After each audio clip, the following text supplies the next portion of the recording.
Here we go. I've been doing a survey of the Old Testament Scriptures, and we just finished Nahum, and now we're in Habakkuk. In terms of Habakkuk, the introduction, the book gets its name from its author, Habakkuk, and the English follows the Hebrew form. The name appears as Habakkuk in the Septuagint and Habakkuk in the Vulgate. The word actually means to embrace or be embraced. And Roscup has interestingly used this meaning to set forth its relevant significance to the entire prophecy. He writes, he embraces God in quest of an answer, is embraced by God, and then in turn writes to embrace others in Israel with the inspiring solution to the common problem of faith. As to authorship, there is no reason for denying that Habakkuk is the author of the entire prophecy. The book bears his name as engaged in dialogue with God in 1:1, and as one who uttered prayer to the Lord in 3:1. It would hence be reasonable then to assume that he also recorded his dialogue in prayer. That Habakkuk wrote the book instead of several different authors is strengthened by the fact that the book has unity. The intense dissection, again, often of critical scholarship, cannot be held on objective grounds, but is again based upon subjective reasoning. The critic separates the Psalm of chapter 3 from chapters 1 and 2, and they then dissect the first two chapters, rearranging various verses into various other arrangements. The Psalm, chapter 3, is viewed as a poem written in the 3rd or 4th century and later added to the book. There is no grounds for this, since chapter 3 is really similarly linguistically as well as thematically related to the preceding chapters. In addition, the prayer of chapter 3 is distinctly that of Habakkuk. There is very little information in the book to tell the readers of the background of the prophet. The only possible reference to his occupation may be implied from the Psalm in 3:1-19, from which some have concluded that Habakkuk was a temple musician and a Levite. Kyle supports this. Quote, he was officially qualified to take part in the liturgical singing of the temple, and therefore belonged to one of the Levitical families who were charged with the maintenance of temple music. And like the prophets, Jeremiah and Ezekiel, who sprang from priestly households, belonged to the tribe of Levi. As to the date, after examining the various possibilities as to the dating of this prophecy, it seems best to understand the prophet to have written between 625 and 612 BC. The reasons for this dating are as follows. First, it was not until 625 BC that Babylon gained its independence from Assyria and became known as a rising nation. Before 625 BC, the Babylonians could not be considered a real threat to world powers as they, after that time, could be. In 612 BC, also, Babylon defeated Nineveh and the Assyrian Empire. From 612 BC on, there would be little question as to their role as a world power and leader, since the Egyptian power alone could have stopped them. Taking, therefore, these two events into consideration, the words in 5:1 would probably best be between 625 and 612 BC. In 5:1, I should say in 1:5, excuse me, in 1:5, the prophet says, "Behold among the nations, and regard and wonder marvelously, for I will work in your days, which you shall not believe, though it be told you." The words "wonder marvelously" and "in your days" can be easily related to this dating, since by 625 BC, Babylon was an independent nation. She could be such an instrument.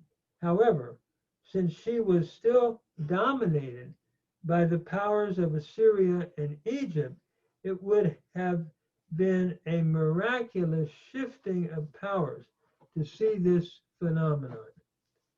If the prophet were writing after 612 BC, this would be obvious and no real wonder.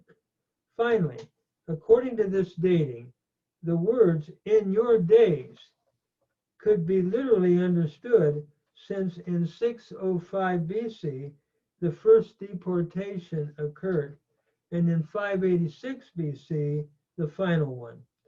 This would allow about 35 to 39 years or less before judgment would be culminated. Thus, it is probably best to understand the prophecy to have been written in the reign of Josiah, around 640 to 609 BC, prior to 612 BC, the defeat of Nineveh, and after 625 would be then the independence of Babylon.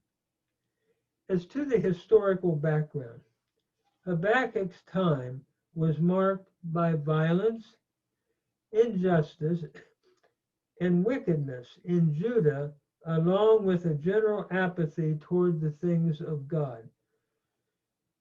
We see this in chapter 1, 2 to 4. Before the ministry of Habakkuk, the intense wickedness in the reigns of Manasseh and Ammon had had its toll. Their idolatry and degeneracy left conditions in a deplorable state when Habakkuk wrote, and these conditions were still remaining into the reign of Josiah. Evidently, it was prior to the impact that occurred in the revivals of Josiah. Along with the deplorable condition among God's people, the nation or power was now Babylon.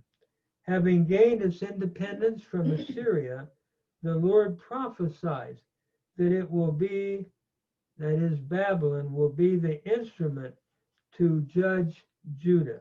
We see this in chapter 1, verses 5 and 11.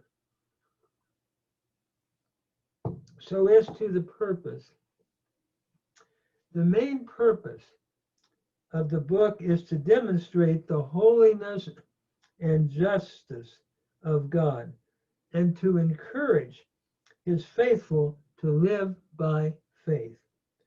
Being perplexed with the wickedness of Israel at the time, the prophet sees God's holiness and justness at stake. He is then assured that God is about to judge them by the Babylonians, by the Chaldeans, for this wickedness. Again, though, the prophet is further perplexed in thinking that God would use a more wicked people as the instrument of judgment. God assures him then that these too will be judged, and that God's holiness and righteousness will be completely vindicated. In the midst of all this, the prophet is encouraged to trust and live by faith in God. The prophet then chooses this wonderful prophecy by singing a song to the majesty of a holy and just God. It is interesting, the just shall live by faith is a theme in Habakkuk 2 that the Apostle Paul picks up to be the main theme of the book of Romans. The just shall live by faith, from Habakkuk 2. In terms of the argument or the overview of the book of Habakkuk, it is interesting. The theme of Habakkuk is faith in the Lord that dispels doubt. The book of Habakkuk is an outstanding little prophecy then dealing with the problem of God's righteousness. The book may be divided into two major parts. The problem of the prophet's faith in relation to God's righteousness in chapter 1:1 through chapter 2, and the prayer of the prophet after this problem has been solved in chapter 3.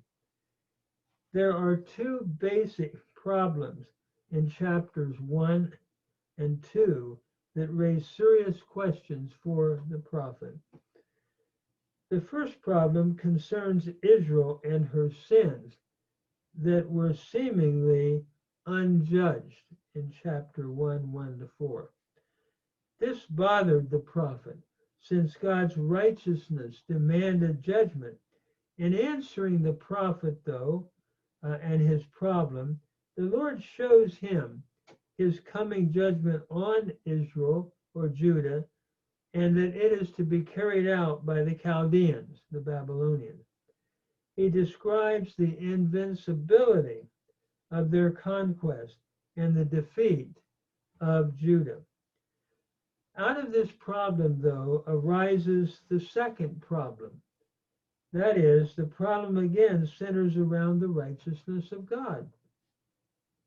The problem stated is this: how can a righteous God use a nation that is totally unrighteous to judge a nation more righteous than itself?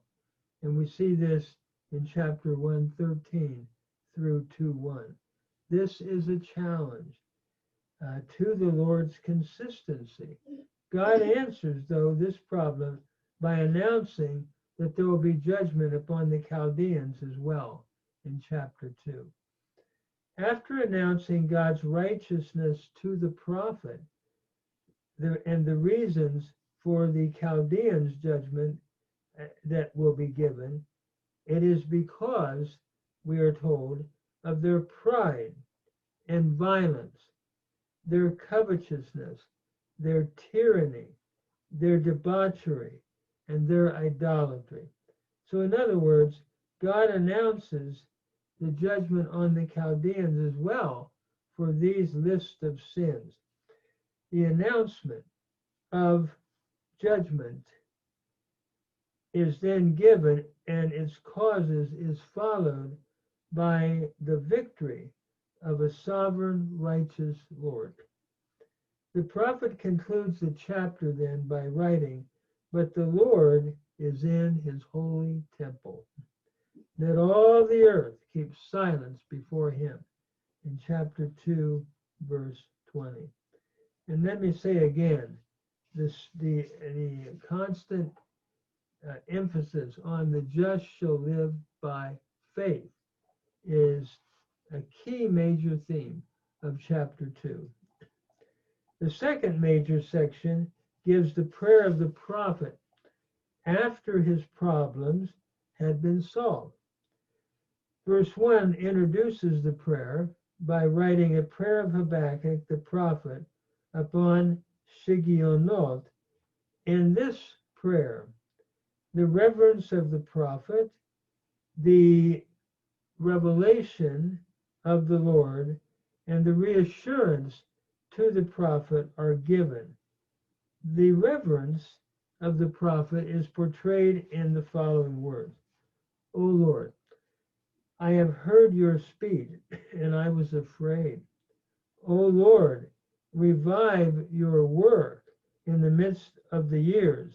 In the midst of the years, make known, as you make known wrath, remember mercy. This is in 3:2.